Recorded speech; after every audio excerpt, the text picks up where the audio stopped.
My parents chuckled. You'll never be as good as your brother. I stood up and said, then tell him to pay all the bills. I'm not sending money anymore. My mom was shocked. What money? We never received a single dollar from you. My name is Max. I'm 28, the oldest son, the steady one, the one who keeps the spare batteries and the emergency cash in a Ziploc bag. I pay my rent on time. I show up early. I bring folding chairs to family cookouts because we always run out. If you asked my parents to describe me in one word, they'd say responsible.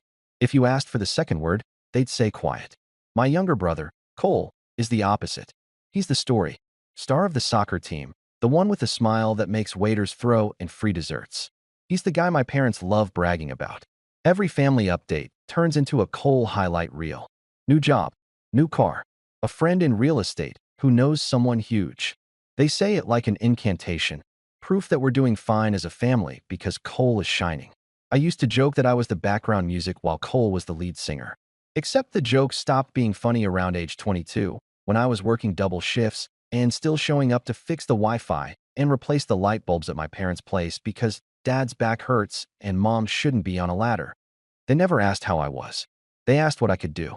2 months ago, we were at my parents' dining table for Mom's birthday. The house smelled like lemon cleaner and roasted chicken. Dad had on the good polo.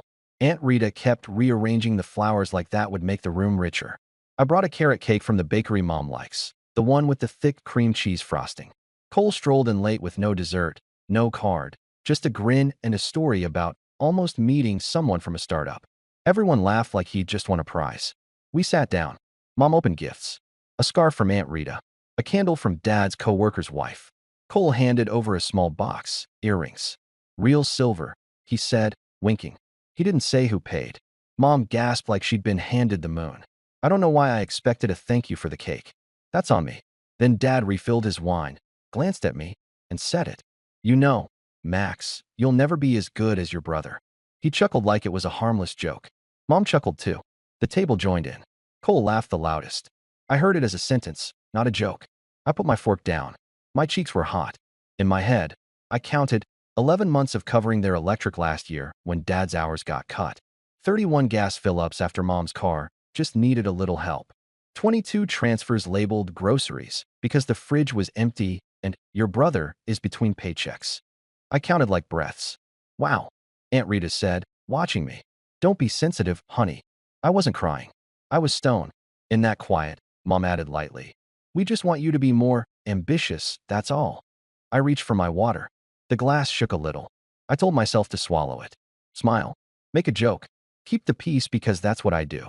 But then Aunt Rita turned to Qley and said, you really are the man of the family. And Mom nodded. A small laugh came from Dad's side. He's the one we can rely on. I don't know why that was the thing that pierced me, but it was. The word rely landed hard. It hit the part of me that keeps spreadsheets of due dates and bank transfers and receipts, the part that memorizes account numbers and Wi-Fi passwords, and the exact model of the fridge filter. I didn't say a word. I helped clear the plates, boxed the leftovers, wiped the counter. When I grabbed my jacket, Mom hugged me without looking at my face and whispered, try not to be jealous of your brother. On my way out, Qley clapped my shoulder. Don't take it personal, man. Outside, the porch light flickered. I stood under it, keys in hand, listening to them laugh through the window.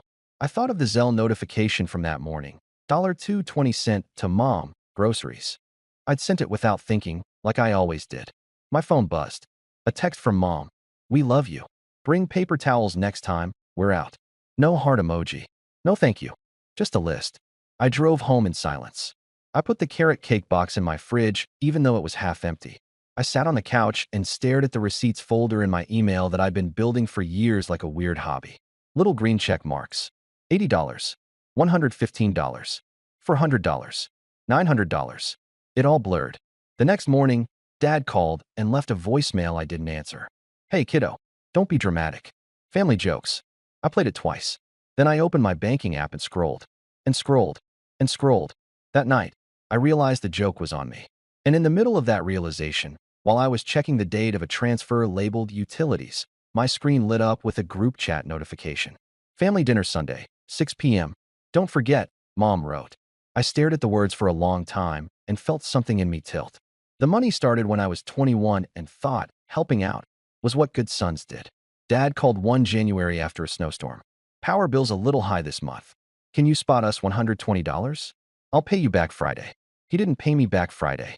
He didn't pay me back ever. But he did ask again in February. We're short on gas money. Just until payday. Then March. Groceries. Your mom's trying to stretch it. I was working at a tech support desk, making $17.50 an hour. I lived in a studio with a wobbly table and a couch I found on Facebook Marketplace. I didn't have a lot, but I could spare $50 here, $75 there. It felt good to be useful. I told myself I was building trust. By 24, it wasn't spot us. It was a routine. Every first of the month, $300 labeled utilities. Every third Sunday, $80 gas. Random Wednesdays, $40 to $100 groceries. It added up to roughly $650 a month for almost 4 years. Some months more. When their car needed new tires, it was $480. When their water heater broke, my card, just for the deposit, was $250 that somehow became $250 plus $250 plus. We'll square it later. There were also Qley emergencies that weren't emergencies. He needs $200 to register for a certification exam. His landlord is being a jerk. Can you cover half the rent for this month? He had a slow month with freelancing. Qley always had a story. I always had a transfer. We never talked about paying me back. It was implied. Everything was implied in my family. Help, gratitude, debt. Nothing was written, but it was all recorded in my app. I tried to set boundaries once. I told Mom I couldn't send money until I refilled my savings. She sighed. We'll die before we ask you again. That promise lasted 2 weeks. She texted a grocery list and a heart. I sent $100. I sent because I knew what an empty fridge feels like, and because she always said, just this once, with that worried voice that opens your wallet. It wasn't just money. It was time. I fixed their Wi-Fi, installed a thermostat, replaced a bathroom faucet after watching 3 YouTube videos. I drove Qley to interviews. I edited his resume. I even let him use my address when he didn't want to keep moving his mail. Packages started arriving with his name on them. Sneakers, a drone, a gaming headset, while Mom texted me photos of the empty pantry. Whenever I mentioned being tired, Dad made jokes. That's adulthood, kiddo. Whenever I brought up fairness, Aunt Rita said, families aren't ledgers. Except in our house, the ledger lived in my pocket. The favoritism wasn't subtle. If Qley showed up with takeout once, Mom called him generous for a week. If I covered 2 months of their power bill, she said, we're all doing our part. On Father's Day, I booked a dinner for the 4 of us and paid the check.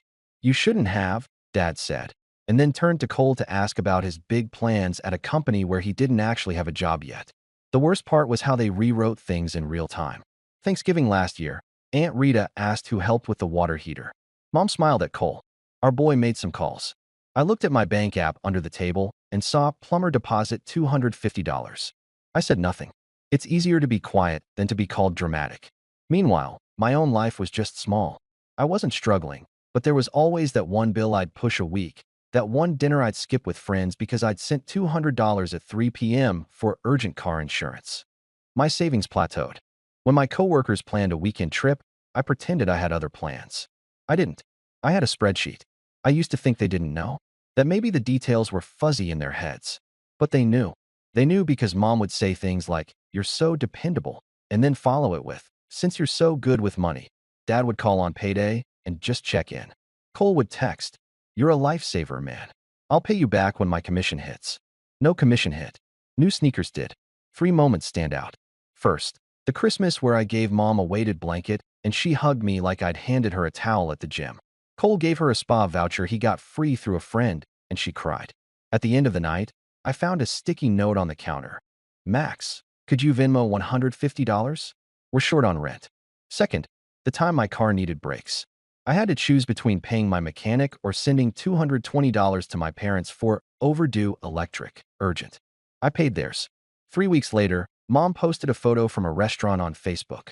Much needed date night. I zoomed in on the wine glasses until the pixels broke. Third, the night of the lemon cleaner, the you'll never be as good, laughter, the word rely like a brick in my chest. That night, after their group chat pinged me about paper towels, I scrolled back to the first transfer I ever sent. January 14th, 2019. $120. The note said, just until Friday. I added it all. I got to $28,940 before I stopped. I didn't count cash receipts, gas fill-ups, or the AC repair I put on my card for points I never used. $28,940 is a new car, or a down payment, or a cushion big enough to sleep on without waking up to panic at 3 a.m. I thought about printing the list. I thought about blowing up the screenshots. I didn't. I made tea. I sat with the quiet. I tried to name the thing I felt. It wasn't anger. It was depletion. A drywell sound. When Dad's voicemail came the next morning, family jokes, I realized this wasn't a joke. It was a system. They were the storytellers, and I was the supply line. And because systems keep running until someone pulls a plug, the next text came right on time. Cole, hey, you around? I'm $400 short on rent this month. I'd ask Mom and Dad, but they're tight. I'll hit you back when I can. You're the best. He added a flex emoji. I stared at the screen for a long time. I typed, let me think. I erased it. 2 days later, Mom texted, we need you Sunday. Dad looked at the bills, and it's not pretty. Bring your checkbook. A smiley face. Bring your checkbook. I screenshot it. I didn't reply. I took a day off work and opened a blank doc. At the top I wrote, transfers. I listed dates and amounts for 2 hours. I printed it. 9 pages. I put them in a cheap binder from the dollar store. I didn't know if I was going to use it, but I knew I was done pretending this was air. Sunday came with that heavy, pre-thunder heat. I parked 2 houses down and carried a grocery bag because showing up empty-handed is how you lose the argument before it starts. Inside, paper towels. I rang the bell. Dad opened the door like a principal. Mom was at the table with a calculator and a stack of envelopes. Cole leaned on the counter, scrolling his phone. Finally, Mom said brightly, we were just talking about our plan. Great, I said, and set the bag down. Dad tapped the calculator. We've been doing the numbers. With interest rates and inflation, we need a family approach. We're thinking everyone contributes monthly until things stabilize. Everyone, Cole echoed, not looking up. I pulled out the binder and put it on the table. Before we talk about a plan, can we talk about the last 4 years? Mom blinked. What's that? Receipts, I said. Money I've sent for utilities, groceries, car repairs, rent. All of it. I might have missed a few. Dad's mouth tightened. Max, this is not the time to play accountant. It's exactly the time. Mom reached for the binder, flipped a few pages, and frowned. What money? We never received a single dollar from you. The room went quiet. Not the quiet of thinking. The quiet of gaslighting dropping like a fog. I didn't raise my voice. I slid my phone across the table. Open my bank app. The transfers are there. Notes. Dates. If you want, I can print statements. Dad pushed the phone back like it burned. This is disrespectful. What's disrespectful is rewriting my life while asking for my checkbook, I said. I've covered bills since 2019. I could list them one by one, but you can read. Cole finally looked up. Dude, why are you making this weird? It's family. Exactly, I said. Family doesn't deny reality when they're caught. Family says thank you. Mom's eyes flashed.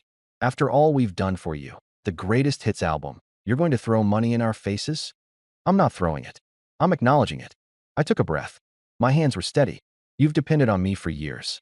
You've called me dependable and then laughed about me being quiet while assigning me the bill. Today, I'm not quiet. Dad leaned forward. So what do you want? A parade? A medal? I want boundaries, I said. No more monthly transfers. No more emergency Venmos. If you need help, you ask in advance, and you accept no for an answer. Cole scoffed. Then tell him to pay all the bills, I said, turning to Dad. If I'm never as good as my brother, let the golden child be the safety net. Mom stood. How dare you pit brothers against each other? I'm not, I said calmly. You did that a long time ago. The air felt heavy. My heartbeat didn't. It felt slow and even, like a metronome. I thought I would shake. I didn't. This isn't about revenge, I added, voice low. This is about closure. Dad's jaw worked. So you're cutting us off. I'm ending a system that's been bleeding me dry, I said. I'm not your bank. I'm your son. Mom stared at the binder like it might bite. We never asked you to, you exaggerated. Those were gifts, you love us. I do, I said. And loving you cannot mean bankrupting myself, financially or emotionally. Cole laughed once sharp. Whatever, man. I picked up the binder, slid the paper towels across the counter, and headed for the door. Max, Mom called. Don't walk away. You can't just. I can, I said, hand on the knob. And I am. I stepped into the heat. The door closed behind me like a full stop. My phone started buzzing before I reached my car. 12 missed calls. Then 18. By the time I pulled into my apartment lot, 31. I put the phone face down on the counter and made pasta. I ate standing up, staring at the binder like it was radioactive. When I finally checked my phone, I had 47 unread messages. Mom, you're confused. Come back and talk this out. Dad, you owe us the respect of a conversation. Aunt Rita, money isn't everything, sweetheart. Cole, you really think this makes you the hero? I didn't reply that night. I turned off notifications, cleaned my sink, and went to bed at 9:30 like the most boring rebel alive. I slept 8 hours for the first time in months. Monday, the narrative machine started. A cousin texted, "Heard you blew up at dinner. You okay?" My grandmother left a voicemail that had 2 full minutes of sighing. Dad wrote a group message about entitlement and forgetting where you came from. Mom posted a Facebook status about kids these days with a praying hands emoji. I expected anger. What surprised me was the revised history, immediately, like a show going live with the wrong script. Messages shifted from "we never received money" to "we never asked for money" to "those were gifts" to "you never said it was hard." I took a screenshot of each version, not to send, just to keep myself from doubting my own memory later. At work, I backed up the binder as PDFs, and then I did something small that felt huge. I opened my bank app and canceled 3 recurring transfers. Utilities, gas, groceries. The app asked, "Are you sure?" I hit yes. My chest felt both empty and light. The calls kept coming. Mom alternated between sobbing and sounding like a customer service rep. "We can start fresh," she said on one voicemail. "Let's just agree on a number. Maybe $300 a month." Dad tried logic. "We're a unit. Everyone does their part." Cole sent me a Venmo request for $400 with the note, "Rent," last time. I declined it. He sent a question mark. I didn't answer. Midweek, Aunt Rita invited me to coffee. Not an ambush, I promise. It was an ambush. She opened with a hug that smelled like powder and then went into a speech I'm pretty sure she rehearsed in the car. "Let's not burn bridges over a misunderstanding." "What misunderstanding?" I asked. She smiled the way people smile when they think you're 5. "You embarrassed your parents. They feel attacked." "They felt attacked by math," I said. She sighed. "You know your mother. She worries. She says you didn't tell her you were keeping track. So gratitude only counts if I don't keep a receipt?" I asked. "Got it." She blinked. "You're being unkind." "I'm being accurate." I paid for my own coffee and left before she could turn accuracy into cruelty. By Friday, the tone changed. The group chat pinged with "family meeting Sunday." I typed, "I won't be there," and sent it before the fear could edit me. Mom replied instantly, "You think you're better than us now?" Dad added, "Don't forget who raised you." Cole texted, "You've always been jealous, bro, sad." I muted the chat. I made a grocery list with exactly what I wanted: berries, pasta, salmon, a kind of yogurt I usually skip because it's not necessary. I bought it. I ate it with a spoon the size of my boundaries. Little practical changes followed. I set up a savings transfer with the same dates and amounts as what I used to send them. Watching $300 slide into my own account on the first of the month was like unlocking a window.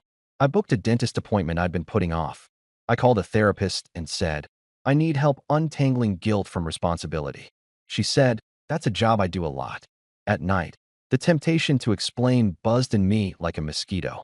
To send a long, calm message with screenshots and numbered lists and I statements. I didn't. Explaining to people committed to not hearing you is performance art. I didn't have the energy. Still, it hurt. The ache surprised me. I missed the version of our family I kept trying to build with my money and my silence. There were good memories threaded in there. Mom's chicken noodle soup when I was sick, Dad teaching me to change a tire, Cole and I laughing at stupid memes. It's easier to keep paying a tax when you call it love. 2 weeks in, the calls slowed. The guilt didn't. But it got quieter. Then the spin went public. A neighbor sent me a screenshot of Mom's post. "Raising kids is hard when they forget your sacrifices. Some people think everything is about money." Comments poured in. Prayers. "Stay strong. Kids these days." Cole posted an Instagram story of his new sneakers with the caption "self-made." I almost laughed. I started running again. Not to be dramatic. My body needed somewhere to put the tension. 3 miles, then 4.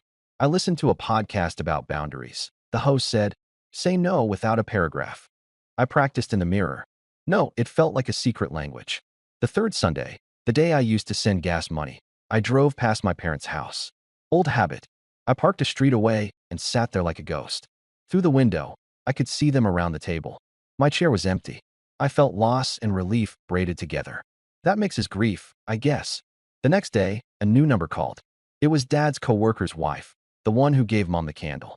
Your parents are under a lot of stress, she began. Could you? No, I said. Silence. You didn't even let me finish. I didn't need to, I said. No. It wasn't mean. It was a full sentence. I hung up and felt, okay. A week later, I got an email from a collections company addressed to my parents, but sent to me because my address was still on some old form. Past due, $312. A year ago, I would have paid it quietly. I forwarded it to Mom and Dad with the subject line, "This is your bill, not mine." Mom replied, "Why are you being cruel?" I typed and deleted 20 versions of "I'm not." I closed the laptop. I went for a run. When I got back, there was one more email in my inbox. Not from my parents. From Cole. Subject, "Be real." Body, "We all know you like holding this over us. You always wanted to be the hero. Congrats, you win." I stared at it and felt the anger finally show up. Not loud, just sharp. I replied with one sentence. I wanted to be a son. He didn't write back. That night, I set a new rule that sounds silly written out. I will not open the banking app after 9 p.m. There is nothing in there that can fix my family at 9:01. I put my phone on the other side of the room. I slept. Here's what I know now. I can love my family and still refuse to finance their denial. I can be dependable without being a doormat. I can say no and not add a paragraph to make everyone else comfortable. I don't owe anyone my exhaustion. I don't owe anyone my savings. I don't owe anyone the version of me that makes their lives easier at the expense of my own. I'm not sending money anymore. Not because I'm angry, though sometimes I am. Not because I need them to suffer, I don't. But because I'm done pretending this is normal. If they ask for help in good faith, clear, specific, with respect, I'll decide case by case. If they try to guilt me, rewrite history, or make my boundaries the problem, the answer is simple. No. The binder is in my closet. I don't look at it often. It's not a trophy. It's a record. A reminder that I'm not crazy. When doubt creeps in, I flip to a page, read a few lines, and then close it. I don't need to keep tallying. The math already did its job. Mom and Dad still text sometimes. They send photos of the dog. They don't say thank you for the years I helped. Maybe they never will. That's their story. Mine is different now. It starts with "My name is Max," but it doesn't end with "reliable." It ends with self-respect. I'm building a new routine. Sunday mornings are for runs and pancakes. The first of the month is for moving money into my own savings. The third Sunday is for calling a friend and making plans I don't cancel. The binder stays shut. If I had to put it in one line, the line I wish someone had given me at 21, it'd be this. This isn't about revenge. This is about closure. And here's my final promise to myself, simple and solid. I won't let anyone turn my love into a bill again.